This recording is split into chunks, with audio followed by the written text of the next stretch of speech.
Quand j'avais 14 ans, j'étais une utilisatrice de centre socioculturel. À l'époque, ça s'appelait Maison des Jeunes à Sion. En 74, c'était les premières maisons de jeunes qui ouvraient.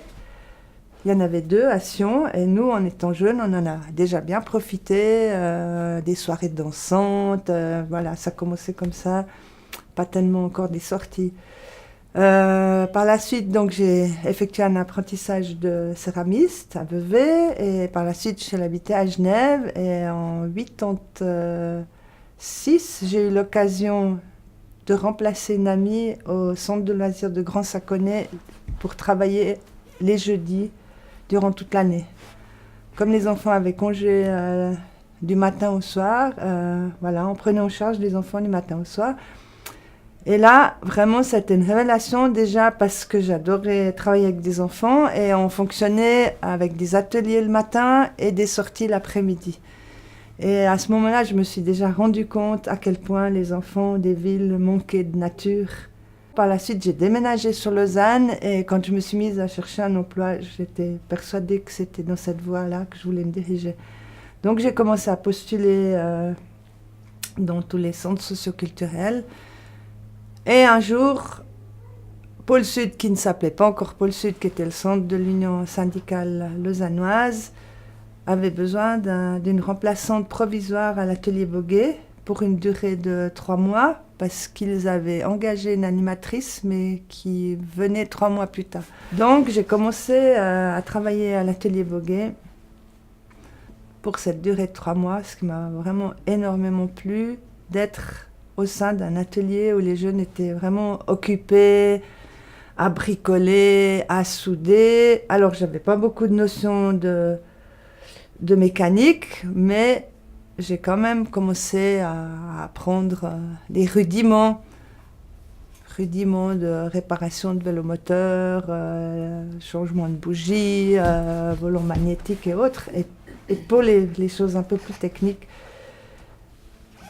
par la suite, quand je me suis retrouvée seule 3 mois à l'atelier Boguet, parce que l'animateur avec lequel je travaillais était parti, j'ai toujours pu me reposer sur la connaissance des jeunes qui étaient là régulièrement, qui connaissaient bien la mécanique, et quand quelqu'un arrivait avec des questions très précises, j'arrivais toujours à mettre en lien les 2 jeunes, et comme ça, on arrivait à fonctionner. Et je m'occupais aussi particulièrement de passer du temps à discuter avec les jeunes parce qu'il y avait vraiment beaucoup de jeunes aussi qui avaient besoin de parler un peu de leur vie. Ils venaient boire un café, ils n'avaient pas tous systématiquement un vélomoteur. Et au terme de ces 3 mois, j'avais rencontré aussi des animateurs de la Bourdonnette qui cherchaient une remplaçante pour 6 mois. Et on a sympathisé et en fait, ils m'ont demandé si je voulais venir travailler 6 mois à la Bourdonnette. C'était en 88. Donc, je suis venue travailler 6 mois à la Bourdonnette en m'occupant particulièrement des enfants. Et c'est une expérience qui m'a aussi beaucoup, beaucoup plu parce que j'ai trouvé que ce quartier était très intéressant au niveau de sa configuration, d'avoir le centre de loisirs au milieu du quartier, d'avoir toute cette zone non piétonne où quand on arrivait dans le quartier, les enfants nous reconnaissaient, nous couraient après. Là, j'ai beaucoup animé des ateliers déjà aussi. Et puis, les premières sorties en nature, camp de ski, week-end à la ferme, où on voyait vraiment le plaisir des enfants d'être en contact avec les animaux.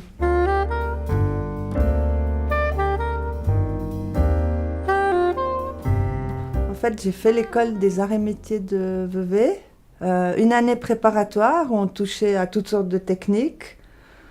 Cartonnage, dessin technique et autres, qui nous ouvraient les voies après à un choix de profession, on disait d'art et métier, comme on appelait ça à l'époque. Et puis, comme il y avait la section céramique à l'école de Vevey, qui m'intéressait beaucoup, donc j'ai poursuivi 4 ans d'école de céramique à Vevey. Et c'est ça aussi qui m'a un peu développé un peu plus mes capacités manuelles. Mais par contre, je me rendais compte que c'était un métier quand même assez individuel. La plupart des potiers qui terminaient l'apprentissage ouvraient un atelier, devait produire une production, vendre dans des boutiques et sur le marché. Et ça, c'est un côté qui me plaisait pas beaucoup parce que j'ai quand même un aspect où j'aime le contact humain, j'aime le social. Et je trouvais que c'était un peu s'isoler dans son coin que de faire sa petite poterie dans son coin. Donc la poterie, elle était un petit peu mise de côté pendant quelques années. Et puis c'est vrai qu'après le départ d'une collègue de Pôle Sud qui a été déplacée sur Chailly, j'ai pu reprendre ce secteur artistique et enfant. Et c'est là en quelque sorte, je m'y suis remise. Mais la pratique, je l'ai plutôt de temps en temps dans mes loisirs ou quand je participe au stage que j'organise chez le potier gallo-romain. Là, je le fais avec les usagers de Pôle Sud. Là, je peux créer pour moi avec les gens. Et puis comme j'ai plein d'autres passions aussi, voilà, le social privé, les animaux, les plantes... c'est vraiment, à certains moments donnés, peut-être en hiver, dans des soirées où j'ai du temps pour créer de la poterie. Mais autrement, c'est vrai que j'utilise tout le temps mes mains. Je suis quelqu'un de très manuel. Je me suis rendu compte que cet atelier n'était ouvert que pour les cours enfants ou les cours adultes. Et je me suis dit, mais c'est quand même dommage que cet atelier ne soit pas utilisé le reste du temps. Donc, à un moment donné, j'ai quand même... créer le fait qu'on puisse utiliser cet atelier en dehors des heures d'ouverture, c'est-à-dire que les gens, s'ils veulent venir pendant les heures d'ouverture de Pôle Sud, voire même parfois pendant les vacances, vu que j'ai des équipes de personnes passionnées actuellement, ça m'arrive de leur laisser les clés pour les vacances d'été.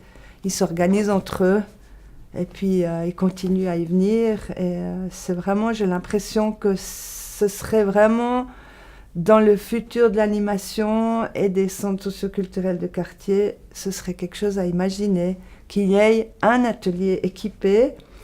Alors à l'époque, on avait cet atelier Boguet où on voyait aussi tous ces jeunes qui venaient, pas forcément toujours bricoler des vélomoteurs, mais faire une soudure ou bricoler quelque chose. Et moi, j'imaginerais bien que tous les centres, tous les quartiers du moins, aient un lieu où les pères puissent venir bricoler avec leurs fils, faire un peu de soudure, faire scier des planches, réparer un meuble, voire un petit coin aussi où on puisse faire un peu de peinture, un peu de poterie. Actuellement, à Pôle Sud, on est vraiment débordé d'objets de toutes sortes à cuire et c'est vrai qu'on a un petit espace, un petit four et on fait tout notre possible pour répondre à la demande de tout le monde, mais parfois on doit quand même refuser du monde parce qu'on n'a pas plus de place sur les étagères et dans les fours aussi.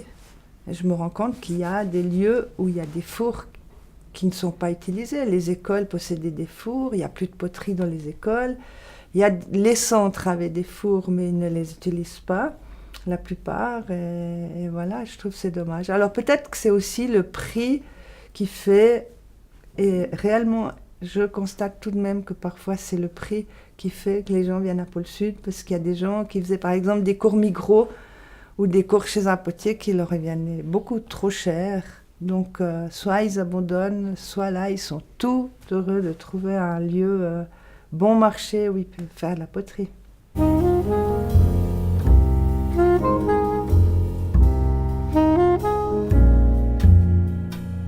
J'ai eu beaucoup de chance d'arriver particulièrement à Pôle Sud et de fonctionner de façon très très très démocratique au niveau du colloque, au niveau des prises de décision. Il y a un respect mutuel. Il n'y a jamais personne qui a essayé de prendre le pouvoir et chacun respecte les secteurs. Alors évidemment, il peut y avoir des débats un petit peu plus houleux de temps en temps, mais sans rancune. Et j'ai aussi beaucoup d'admiration pour le travail de mes collègues. Au niveau de l'atelier informatique, on appelle de nouveau ça un atelier, mais c'est un lieu vraiment très très intéressant au niveau des personnes qui fréquentent ce lieu, parce qu'on a vraiment un mélange de toutes sortes de personnalités qui peuvent profiter de cette technologie qui est quand même chère et qui n'est pas forcément disponible pour tout le monde. Et malgré le fait que je ne sois pas une grande connaisseuse d'informatique, j'ai quand même quelques bases qui me permettent aussi de faire ma permanence dans ce lieu. Et j'y tiens énormément aussi à garder cette demi-journée de présence à l'atelier informatique parce qu'au niveau social, c'est vraiment un lieu extraordinairement intéressant. C'est le lieu qu'on partage tous en commun.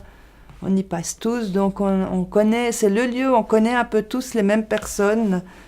Parce que pour le reste des secteurs, c'est vrai qu'on a quand même chacun un certain type de public, mais ce qui ne veut pas dire que ce public-là passe aussi d'un secteur à l'autre. On a des gens de la poterie qui vont aller à des soirées piments glacés ou qui vont aller aux Visions du Nouveau Monde, par exemple. Ou parfois, ça arrive aussi qu'il y ait des gens des Côtes français qui arrivent à l'atelier poterie, ce que je préconise beaucoup au niveau de la pratique du français. Je trouve que ces ateliers, il y avait un peu plus de promotion pour ce genre d'ateliers mixtes entre des personnes francophones et non francophones, aiderait beaucoup aussi, je pense, à l'intégration, particulièrement des femmes. Il y a quelques hommes aussi, c'est vrai, mais c'est des lieux d'échange extraordinaires. Et c'est vrai que le but aussi, c'est de lutter contre l'isolement, contre l'exclusion sociale. Et c'est vrai qu'on a aussi régulièrement intégré des personnes qui avaient, entre guillemets, quelques problèmes psychiatriques ou autres, qui ont toujours été bien reçues par tout le monde, à moins qu'elles soient vraiment trop problématiques, mais dans ces cas-là, on ne les voit pas passer plusieurs années, je dirais.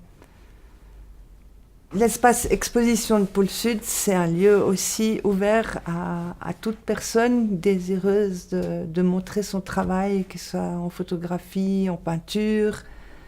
Et il est très très prisé. On a vraiment...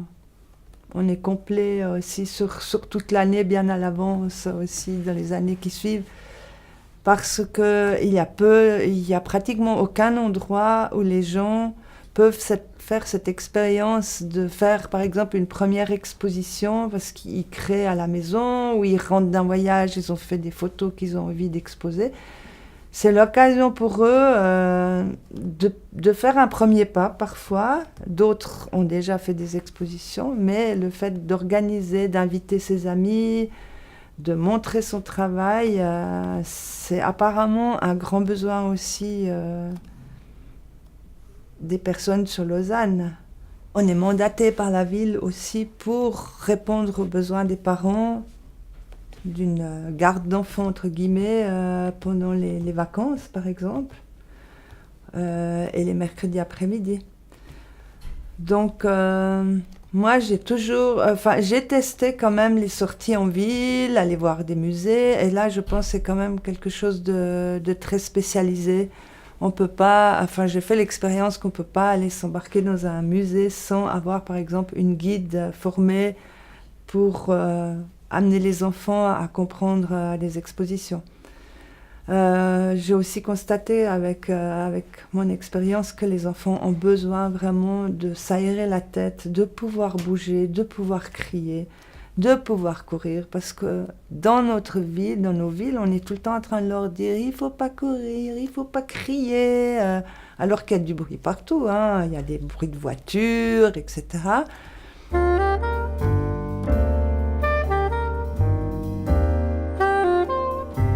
Au terme de ma formation à l'école sociale, j'avais choisi le thème « Le rôle des animaux dans le développement des enfants ». Parce que c'est aussi quelque chose qui a fait partie de ma vie d'enfant, qui m'a beaucoup aidée. Leurs difficultés familiales ou scolaires, c'était un peu le refuge, être dehors, être avec des animaux. Et j'ai remarqué que les enfants vraiment avaient beaucoup d'attirance pour les animaux. Donc j'ai fait ce travail de mémoire en allant visiter les fermes pédagogiques, parce que c'était aussi toujours mon rêve, entre guillemets, de créer une ferme pédagogique. Donc en 1995, j'ai pu réaliser mon rêve et partir habiter à la campagne avec mes filles et prendre des chevaux et un âne à la maison. Et ce qui m'avait toujours frappé aussi autour de ces animaux, c'est que c'était vraiment, il fallait avoir beaucoup d'argent pour organiser des sorties d'enfants Si on veut faire de l'équitation, ça coûte très très cher. La moindre activité avec des ânes ou des chevaux, si on doit la pratiquer ailleurs, elle coûte très très cher. Or, comme j'avais ces bêtes à la maison, je me suis dit, c'est aussi l'occasion d'ouvrir, voilà, de faire venir ces enfants dans ce lieu et de pouvoir profiter des enfants de tout quartier, de toute classe sociale qui puissent profiter aussi de connaître un peu ce plaisir d'être avec des ânes, avec des chevaux. Alors, on a gentiment commencé. Le premier camp qu'on avait fait à la ferme, en fait, c'était une collaboration avec une animatrice de Boisy. On avait intitulé ça Théâtre, animaux et peinture. Et par la suite, j'ai fait la connaissance d'Alex, qui était un homme qui travaillait pour le vide-poche et qui était un passionné de vélo et qui est venu comme moniteur dans un des camps et qui m'a dit « Et pourquoi on ne ferait pas aussi un camp à vélo avec les chevaux ?» Et à partir de là, pendant une durée de 15 à 16 ans, on a collaboré avec Alex. On a fait des randonnées itinérantes, on a passé des cols. En fait, c'était une organisation très très complexe parce qu'il fallait trouver des logements pour tout le monde tous les soirs. Alors on a expérimenté les aventures sur la paille, les paysans, les amis. En fait, on a mobilisé un peu beaucoup de monde, les voisins pour nous amener à manger, parce qu'il y a aussi toute l'intendance, il faut déplacer les bagages. Mais on a des souvenirs extraordinaires et je vois encore certains des enfants qui ont fait tous ces camps avec nous, qui sont devenus d'ailleurs des moniteurs par la suite. On a vécu des expériences inoubliables dans ces camps itinérants. C'était vraiment l'aventure. Parfois, quand les enfants râlent en disant « mais c'est dur la montée », quand est-ce que je leur dis toujours, mais en fait, si vous faites des choses comme ça, où il y a de l'effort, où c'est difficile, ça vous rendra plus fort dans la vie. Ça vous rendra plus fort dans votre tête et dans votre corps. Parce que si vous ne faites pas des choses un peu difficiles, vous vous demandez de temps en temps quand est-ce qu'on arrive, je souffre un peu, etc. Vous ne faites jamais ça dans la vie, vous aurez des problèmes plus tard, vous allez tout lâcher, vous n'arriverez pas à résister. Alors c'est vrai que ça, ils le comprennent assez bien. Et c'était assez formidable de voir comme les enfants parfois arrivaient complètement fatigués à l'alpage, par exemple, où on allait dormir et à peine on leur avait donné le goûter, un quart d'heure plus tard, ils étaient d'une voix en train de sautiller, de courir partout.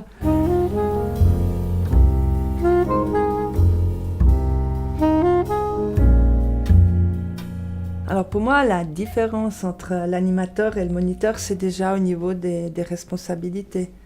C'est vrai qu'en principe, c'est quand même l'animateur, il a déjà une formation, donc c'est déjà une profession, et c'est quand même lui qui va prendre toutes les responsabilités en cas de problème. Et souvent, les moniteurs, c'est tout de même des jeunes, soit qui se destinent au social ou pas, mais c'est quand même une activité, un revenu, on a quand même réussi à les payer un peu mieux maintenant, parce qu'au début c'était pratiquement du bénévolat, maintenant c'est du semi-bénévolat, on dira, par rapport à leur paye. Mais c'est vrai que c'est quand même très important d'avoir des moniteurs avec nous. Ils ont un statut d'accompagnateur. Ça dépend aussi de leur qualification. On peut avoir un moniteur comme Alex, qui était un féru de vélo, qui connaît tout sur les vélos. On dira un moniteur spécialisé. On peut avoir aussi des moniteurs spécialisés qui ne sont pas des intervenants directs, parce qu'intervenants, c'est encore autre chose.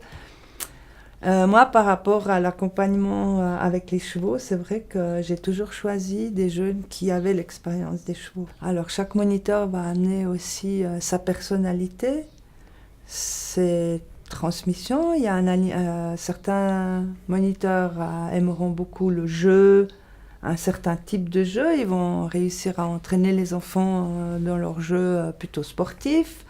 D'autres vont plutôt entraîner les enfants dans un jeu de table, par exemple. En fait, chaque moniteur va amener des choses différentes, mais c'est vrai qu'on se repose beaucoup sur les moniteurs aussi au niveau de la sécurité des enfants.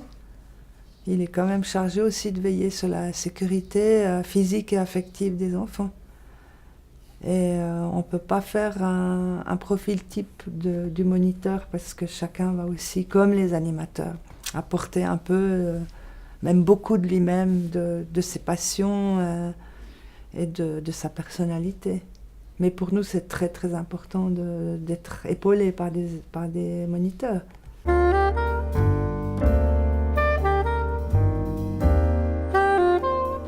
C'est vrai que l'avènement de l'informatique a beaucoup changé la façon de travailler. Déjà, la lecture des mails, tout un côté administratif de plus en plus lourd. Et puis aussi, par ce fait des mails, on a aussi des usagers qui ont changé de comportement. Par exemple, pour l'inscription des camps, on a des gens qui inscrivent leurs enfants 3 mois à l'avance, parce que maintenant, on doit s'y prendre beaucoup, beaucoup plus tôt pour annoncer nos programmes. Et puis tout à coup, 2 semaines avant le camp, on vous dit « Ah, finalement, mon enfant ne viendra pas, on va faire autre chose, on a changé de programme, etc. » Avant, les gens s'inscrivaient par téléphone ou par courrier, et puis ils n'en changeaient pas. On n'avait pas tous ces changements de dernière minute comme on a actuellement. Et là, typiquement, en ce moment, avec l'atelier poterie du vendredi, il y a des gens de cette semaine de février, il y a des gens qui sont inscrits il y a déjà 2-3 mois, qui ont réservé des places pour, par exemple, toute la semaine. Et puis tout à coup, on vous dit, alors que tout est surbooké, on dit à tous les autres qu'il n'y a plus de place. Tout à coup, on vous dit « Ah, mais finalement, il ne viendra que 2 jours, parce que les 3 autres... » Il y a une forme de zapping, je dirais. Voilà, les écrans, la télévision, une extension des loisirs, de la civilisation des loisirs, au fond. On est de plus en plus amenés à, entre guillemets, être des gentils organisateurs de loisirs, alors qu'à la base, il y a quand même un projet pédagogique, je dirais. Au fond, normalement, on ne choisit pas une activité comme le Club Méditerranée, par exemple. À mon avis, il y a quand même un objectif derrière.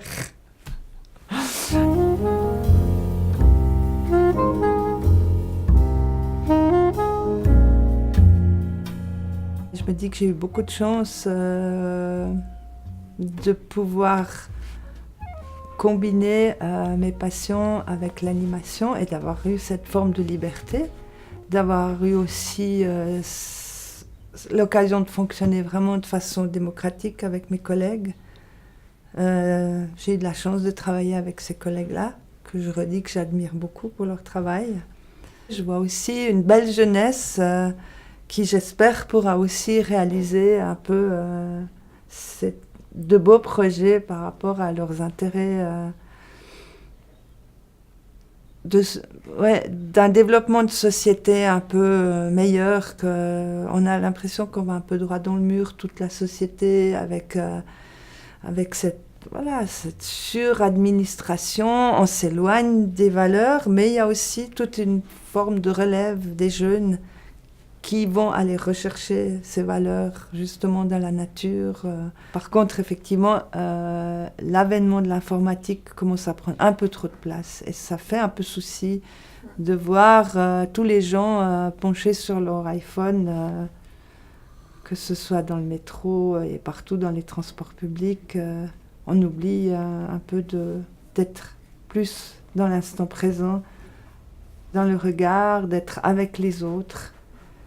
On se réfugie un petit peu dans ces écrans et je pense que ça fait pas mal de dégâts aussi chez les enfants et les jeunes. Je ne sais pas ce que ça donnera. Je compte sur les parents et sur certains animateurs aussi pour continuer à à amener les enfants plutôt et les jeunes plutôt dans des activités moins coûteuses et plus naturelles.